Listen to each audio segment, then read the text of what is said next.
Hello, once again, mga pamangkin dito. Galing tayong simba. Kasi simba lang natin.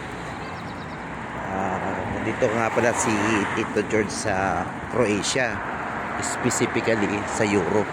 Ito yung lugar namin dito. Well, kaya gumawa ulit si Tito ng video is part 2 ng bakit tayo stress. Isa rin sa mga dahilan kung bakit tayo stress is masyado tayo magagalitin. We hold grudges almost in everything. Napaka-sensitive natin. Minsan sa mga magulang, sa mga kapamilya natin, mga magulang, kapatid, kaibigan, mga pinsan, mga kaibigan, katrabaho. Minsan pag nagtampo tayo, pag naggalit tayo, taon ang binibilang bago mag-usap ulit. May mga kilala nga ako halos decade. Sana huwag nating i-hold yung grudges ng ganun katagal. Kasi mahirap pag may mga may mga dala-dala ka. Ganun mga bagay. Masakit sa damdamin, masakit sa puso, sakit sa kalooban, at ang bigat ng buhay. Ang hirap maging masaya. Puro na lang. Pag nakikita mo yung tao yun, nagagalit ka, nag-iba. Dabardan. Spider-Man.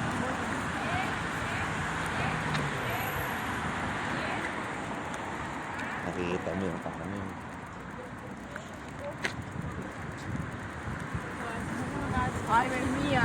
Dobra betcha.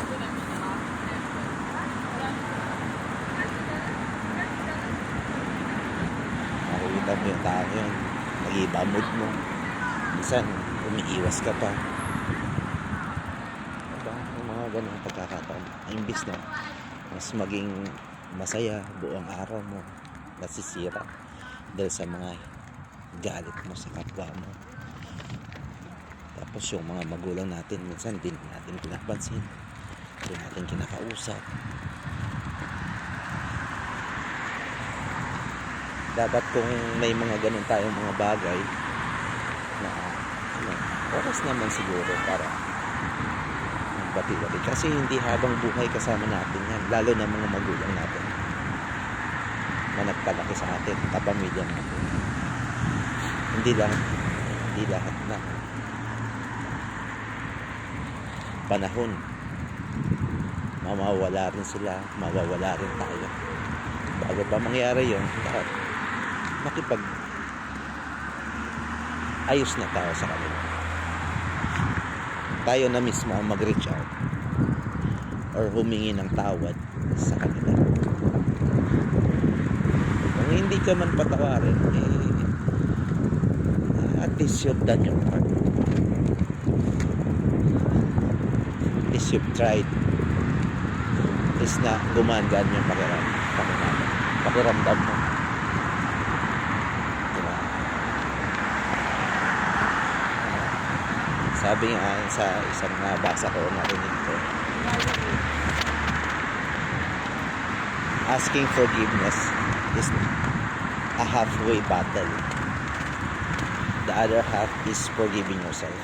So, pag humingi tayo ng tawad sa mga taong nagawa natin ng masama o nagawa tayo ng masama at patawarin din natin ang sarili natin. Yan ang important. Huwag natin sisihin ang sarili natin sa mga bagay na nangyayari. Move forward.